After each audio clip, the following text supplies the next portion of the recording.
All right, thanks everybody. This is Stress on Call and You. As mentioned, my name is Mike.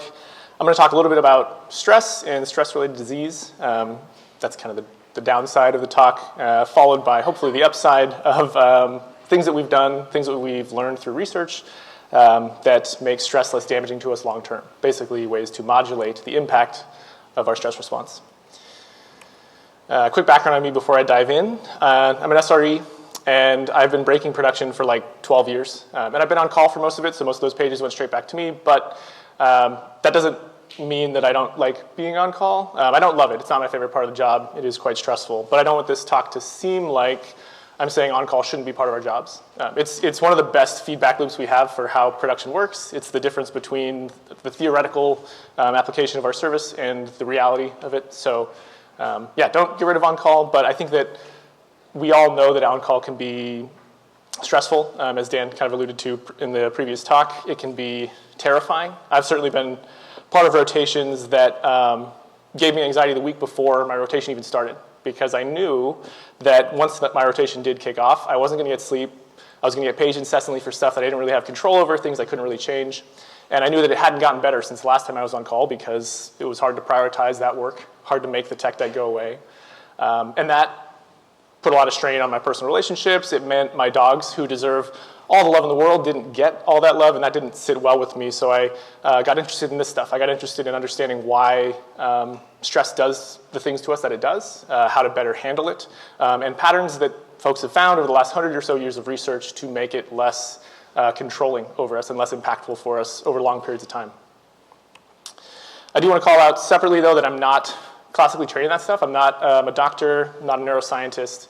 I'm very interested in this space, and I found a lot of the content to be really accessible, and I'm really happy to share that. If anyone is interested in learning more about this space or seeing some of the background behind the research studies that I'll talk about up here, hit me up in the Slack channel, and I'm happy to share those out. There's also a bunch of really cool stuff in terms of books, video lecture series. A lot of times you can just sit in on things from Stanford and Harvard and just take those classes for free if you want to know more about how our bodies handle stress and the neuroscience behind it. It's a really cool space. So with that out of the way, I think it's worth first getting a vocab check in place. We all have probably experienced stress. It manifests for all of us in slightly different ways, and that's completely normal. But fortunately, there's sort of a funnel for stress. There's a point that most of our bodies will all run through the same response that's quite easy to measure. It's got a common set of what I honestly just think of as SLIs that make it really good for research. And that's what I'm referring to when I'm talking about stress up here. I'm mostly talking about the stress response, which we'll touch on in a second. The response itself was discovered in the 30s by a researcher named Hans Selye, and like many wonderful things in science, it was not intentional. He was not studying stress. He was just really, unfortunately for his lab rats, but fortunately for us, like terrible at handling lab animals. He would forget to feed them or forget to leave the heat on, or he'd forget to leave their cages locked, and so they'd escape, and he'd have to chase them around the lab with a broom. And these poor rats just lived incredibly stressful lives, what we now know as stressful lives, and they all developed chronic diseases. And he fortunately had the insight to put those two things together and connected the dots. And he proposed this idea that we all are vying towards homeostasis. And for the folks that haven't thought about 7th grade biology in a long time, don't worry, I hadn't either. Homeostasis is like that Goldilocks system. It's the state where we have all the right energy, we have all the right food, shelter, we're safe, we're not getting paged. All of these things are the perfect homeostatic balance. And when parts of our environment knock us out of that, he proposed those were stressors. And our body's response to those stressors was the stress response, which we'll touch on in a minute. It's broken up into two parts, kind of the easiest way to think about it. None of this is going to be on the test, so don't worry about writing any of it down. But the easiest way to think about the two components is kind of the gas and the brake. You have the sympathetic nervous system. This is the thing that triggers all the parts of stress that we generally associate with stress. It increases our heart rate. It launches cortisol or glucocorticoids in our bloodstream so that our muscles have more energy. They can do everything they want. It excites parts of our hippocampus. It makes parts of our brain a little bit more rapid to think. It's probably why I'm talking extra fast up here, because that's what stress does. And then we have a separate part, the flip side of the coin, the parasympathetic nervous system, that does the opposite. The same way the sympathetic floods our body with hormones to get us out of an emergency situation, to help us deal with life or death situations. The parasympathetic floods our body with hormones to put us back into a rest and digest state, to get us back towards all the work that we know is important, but isn't as critical when we're in an emergency. And the advantage of this system is mostly an evolutionary one.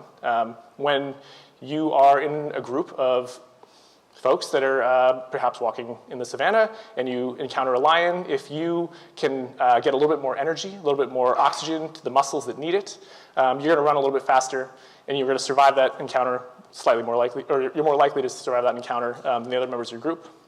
Same thing if you're able to think a little bit faster, or if your immune system is able to respond to infection a little bit faster.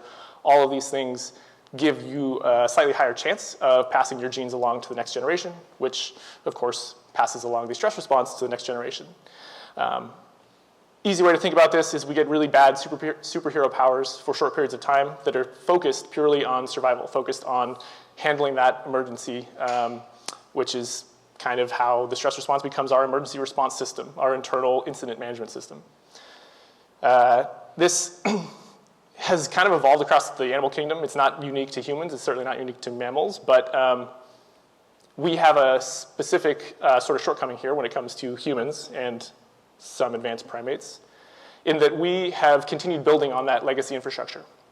Our underlying alert system, sympathetic nervous system, parasympathetic nervous system, these things have been around for hundreds of millions of years, but we've continued to evolve things like the cortex and the prefrontal cortex that have given us a bunch of new functionality. And like any modern system connected to any legacy system, there's a bit of loss in translation. The connection is not always exactly what we expect it to be. So we've evolved awesome new functionality, like the ability to share emergencies, not just experience the terror of running away from a lion, but also share that with other members of our group so that they don't have to go to that same part of the savannah to learn the same lesson. They can just avoid it altogether. And that's wonderful. That's a great way to help their genes pass along to the next generation. But it means that our underlying alert system sees the same sort of trigger in both scenarios. When we are getting chased by a lion, life or death situation, or when we are hearing about getting chased by a lion, life or death situation, to the alert system, it's the same thing. We're still triggering the same response. We're still flooding our body with the same hormones, and then eventually flooding with the opposite hormones to turn off the emergency response.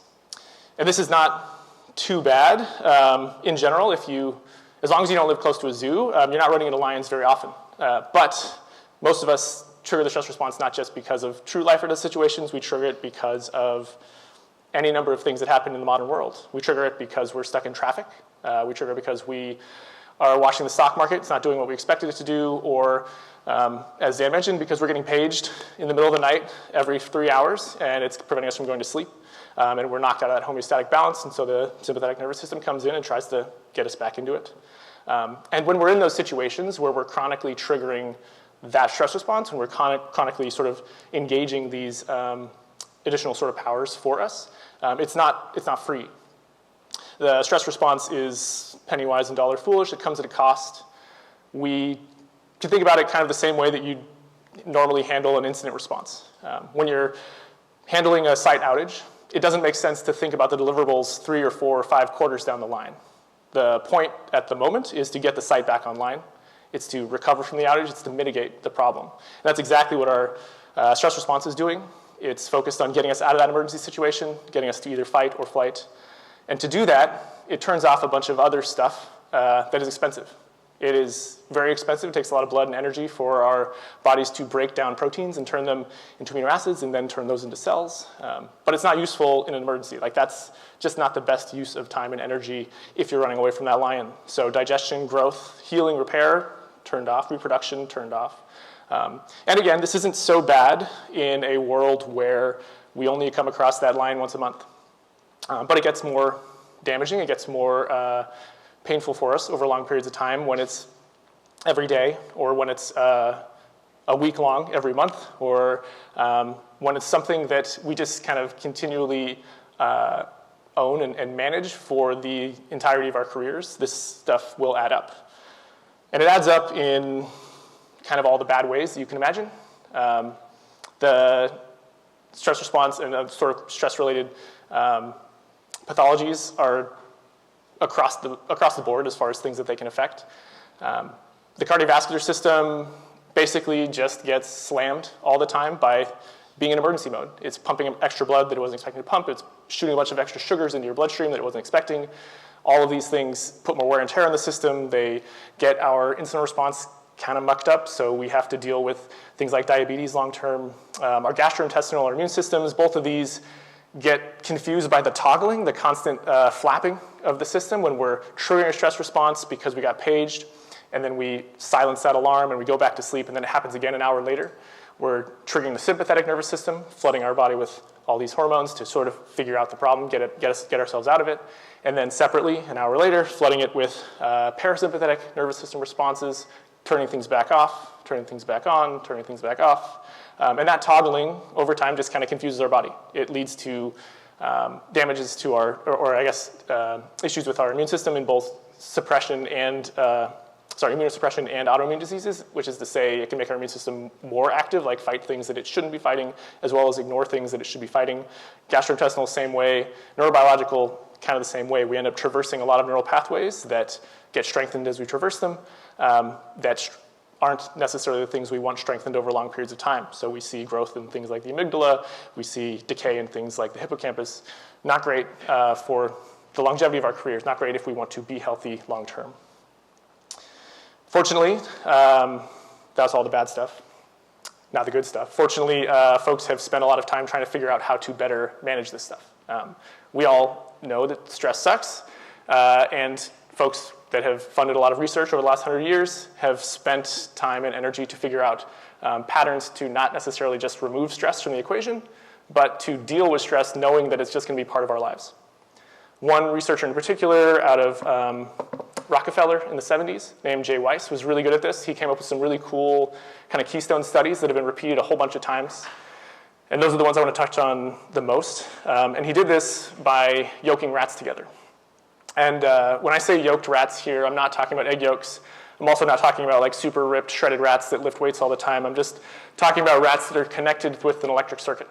And that electric circuit guarantees that when they experience stressors, they're going to experience them at the same time of day, same frequency, same duration, same severity. It gave Weiss a chance to see the same stress situation for two rats and then compare them over time when you introduced small changes to the environment of one rat. He did this so that he could kind of verify some of his hypotheses. One of the first ones was that he believed being able to predict stressors, being able to say, I think I'm about to get stressed pretty soon, would be protective, would give our bodies a chance to warm up or stretch sort of those stress muscles before they had to cold start into the stress response. And he did this by having these two yoked rats together. One of them had a little warning light before every stressor went off, before they were about to get stressed, 10 seconds or so before the light would go off. And that would give them advance notice. And he believed that this would protect the rats against the long-term damages of stress, help the rats recover from stress a little bit faster. And that's basically what happened. I think this is intuitive for those of us that have kind of been in stressful situations. If you know it's coming, you can prepare a little bit. But kind of critically, one of the big findings here was that knowing about it starting was useful. Knowing about it ending was really useful. Knowing that our parasympathetic nervous system, that brake, could come in and start turning off all those emergency response systems, could start silencing all of our internal alerts. That was incredibly valuable. It gave us a chance to recover faster, to clear out all the cortisol from our system, and to start doing all that KTLO work that we'd been putting off during the emergency.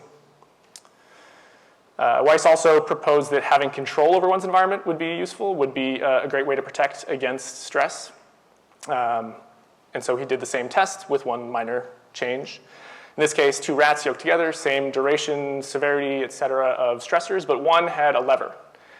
When the stressor started, they could run over that lever and they could hit the lever, and stressors would stop for both rats. So we're not seeing one rat get stressed, the stressors turn off early. It happens for both of them, but to the second rat, they start and stop randomly. Only the first one knew that their actions changed the outcome of the world. And as you can imagine, this made things less stressful. I think anyone here that's been able to actually solve problems in a high-level incident, it is dramatically I guess it feels quite good. It helps us resolve that internal stress very quickly when we can affect change in that environment. But kind of as Dan mentioned in the previous talk, when we go into it without knowing anything, without having the run books, or without having enough knowledge of the systems, that's when stuff gets considerably more wild, more confusing. But control was found to make stressors less stressful. And this is mostly measured by that SLI I mentioned earlier, the glucocorticoid count. This can be monitored throughout the duration of a stress response, and we can see that when the first rat had control, the amount of stress they experienced was lower, which meant the recovery from that stress was faster, which meant return to baseline was also faster. The last one, the last Keystone study I think is worth talking about here is one around social support. Weiss proposed that being not alone during a stressful event made that stressful event less stressful. Or rather, at the very least, protected us from the impacts of that stress. And so he had the same setup, 2 yoked rats. In this case, after each stressful event, one rat was able to go hang out with friends. They were able to leave their cage, go groom each other, go play, go curl their little fists at the stars and scream about how unfortunate it is to be a rat in a lab specifically designated towards testing stress. That's a very unfortunate roll of the dice. And all of that helped. Being able to commiserate with the other rats, being able to groom, being able to sort of release that tension and share the load made stress less impactful in the system. It made long-term pathologies reduced. So much so that this study has been repeated many, many times, not just across rats, but across humans in a whole bunch of different situations, social and otherwise. We still don't know fully the extent to which community seems to provide a protection against all-cause mortality, but we know for sure that it is incredibly protective against stress-related pathologies. Just having that additional support, having some sense of community that you can go to share the pain, or at the very least, get your mind off of it quicker, is a really, really wonderful system to have in place. So what does that all mean for OnCall? What does that mean for incident management culture? Hopefully it's already a little obvious. There's kind of 3 points here. We should make our OnCall more predictable, easy to say, hard to do. We should make our OnCall operators more empowered to change things, easy to say, hard to do. And we should make sure that our OnCall operators don't feel alone, that they're not isolated, that they have the support of the team behind them. Easy to say and really, really hard to do. So I don't have like a great guaranteed list of things here, but I can go through a couple specific examples, things that I've found useful. I would love it if folks could share things that their team uses in the Slack channel. I'm still trying to find more ways in which we can categorize some of these patterns so that we can share them out holistically across the industry. These are just a few that popped into my head off the bat. For prediction, we should use on-call rotations. If you're not, please do. Don't make people be ready for an emergency 24 hours a day, 7 days a week, 365.25 days a year. It's just not sustainable. Give them a chance to engage that parasympathetic nervous system, give them a chance to actually disconnect. If the only time folks can step away is when they're on vacation, that is not enough. And that's not just to say that you're going to burn out your engineers and you have to hire new folks. This is, your systems will become less stable. Systems, everything that we run is not a technical system, it is a socio-technical system. So when you make your team more resilient, when you make your services more resilient, all of that works together. And this is part of the thing that makes that socio-technical system more resilient, is making sure that your operators are healthy and happy.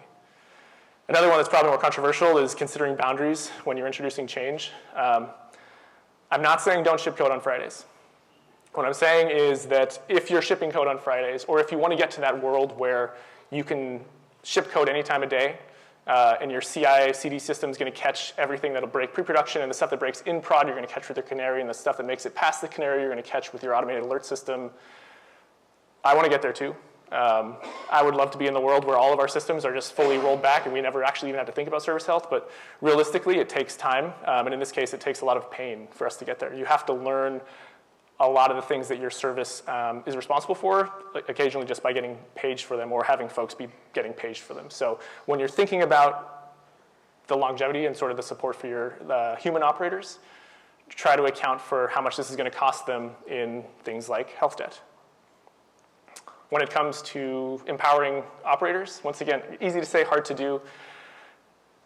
The most obvious thing to me is to make sure that we're doing stuff with our action items from incidents. If you're going through the effort of recording an incident, having a postmortem, figuring out the action items, at the very least, try to get some of them done and to market those out. Make sure that the other folks that are responsible for other things in your system, other operators in your community, see that change happens. Don't let AIs go to the backlog to die forever. Just let folks know, let folks internalize that change happens and that things get better over time so they're not showing up to every on-call thinking it's going to be just as bad as it was before. Also, back to the previous talk from Dan, calibrate your alerts. This one actually feels a little easy, like not that hard to do, like set aside an hour or a couple hours every 6 months to just run through all of your alerts and make sure that they're still measuring the right thing, make sure the queries are still valid, make sure that the thresholds are realistic. It's a short, small cost, and it is going to reduce the noise for your systems, which is always great. It's going to make sure you cover gaps that you didn't know you had, and it's going to give feedback to your operators to know that things are getting better, that we're not just letting this stuff build up indefinitely in our alerting systems. And on the community side, on that social support side, if there were a good runbook for this, I think a lot of folks in the management side of the world would be using it already. Or would be out of jobs, I don't know. But I don't think this is easy. I think this is probably the hardest of the bunch, especially in the hybrid world where we're all split across different offices, maybe we're all fully remote. I'm guessing most of the folks in this audience have been in at least one Zoom call in the last couple of years that was just an icebreaker and then like awkward crickets for the next 20 minutes. And that sucks. I'm not saying go do that, but keep trying to find ways to build your team's trust in each other, keep trying to find ways to get them closer together so that they can rely on each other for production incidents. If those awkward meetings don't work out, try something else. And it's painful and it can be really frustrating when these things don't work out. But when you find stuff that does work, when you find a way to draw the team closer together where folks know that they're supported, even if it's not necessarily an immediate escalation during an incident, but they just have folks that they trust that they can go to rant about the state of the world and then get it out of their system so that they can go on to make things better, that's huge. That's something that will pay back into not just, again, the individual technical system being better, but the whole socio-technical system being better. Your entire service set will be more resilient because your operators are more resilient. And that's kind of the gist. The corny side is the last slide, which is to say it's not stress on call and you, it's all of us. I don't think we're at a point yet in the industry where we can safely assume that being on call in any service randomly is going to be a safe thing. I think when you're interviewing for a new place, it's a reasonable question to ask how bad on-call is and a reasonable question to be suspicious about the answer because no one's really going to share the true depths of it. But I think that we can get there. I think we can get to the point where most of the time on-call isn't terrible.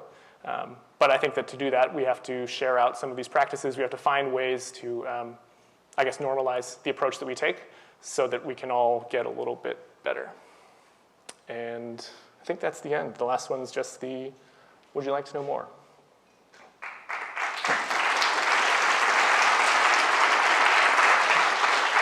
All right, thank you.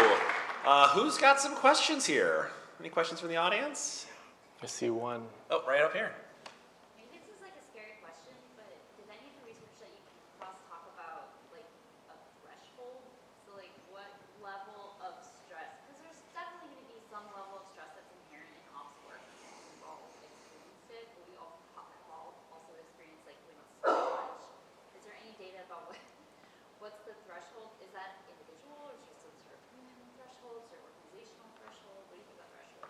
So the question is there any thresholds, whether individual, team, organizational, that matter for this? Any research on it, especially around the different thresholds? Yeah, I don't think I have a study off the top of my head for that. I will say that there's one researcher, Robert Sapolsky, who does a bunch of stuff in this space, and he's definitely done a bit of research into that for other primates.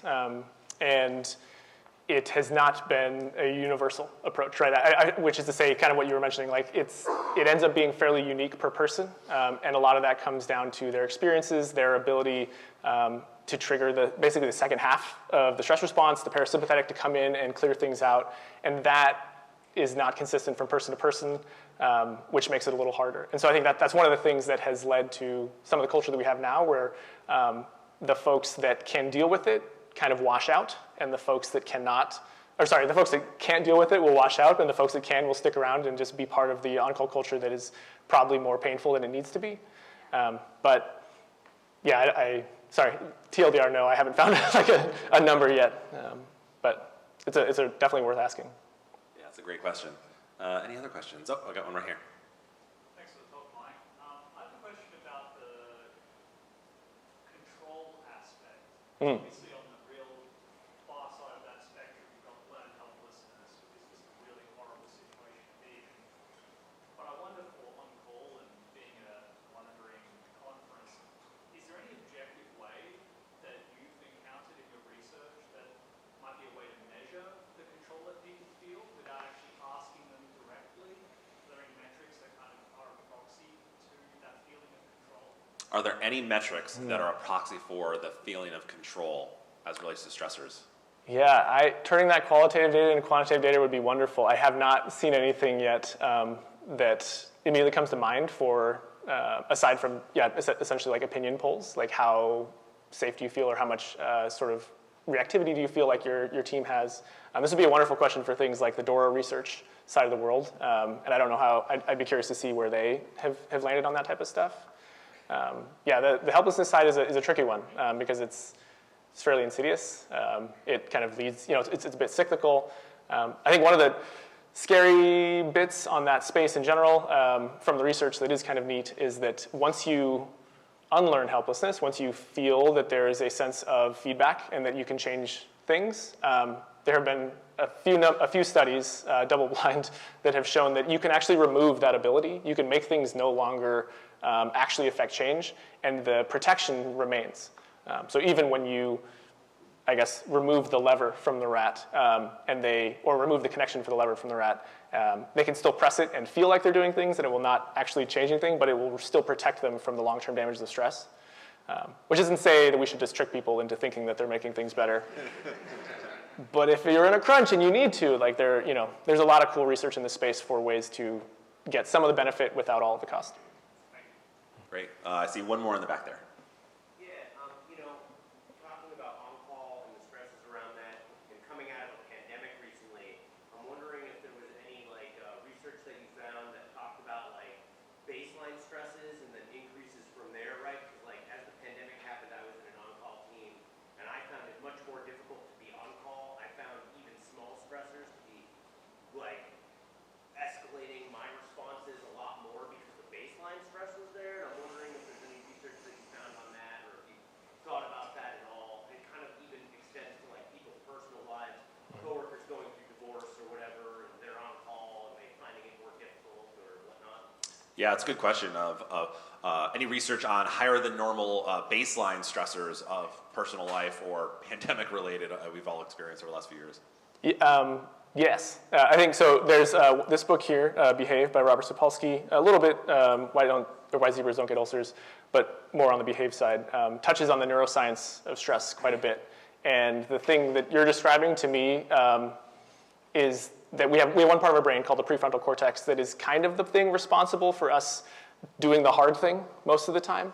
And a lot of times dealing with stress is doing the hard thing. It's making the choice that is better for us long term, but not necessarily the thing that we want to do at the moment. It's why we eat vegetables instead of junk food kind of vibe. That's the PFC doing its work. And like anything else, it can get fatigued, especially when we're going through periods of high stress. We can end up spending a lot of the sugars that are kind of inherently in our bloodstream, which mean we don't have the additional energy we need for the PFC to do its work. And so then it can essentially fatigue, and we end up falling back on easy behaviors, stuff that we don't have to struggle too hard against. So I think if you're interested in that space, or I don't have any specific studies to point at, but definitely areas around the prefrontal cortex and how we deal with sort of decision making there would be very, very orthogonal to that. All right, great questions. Let's give another round of applause to Mike.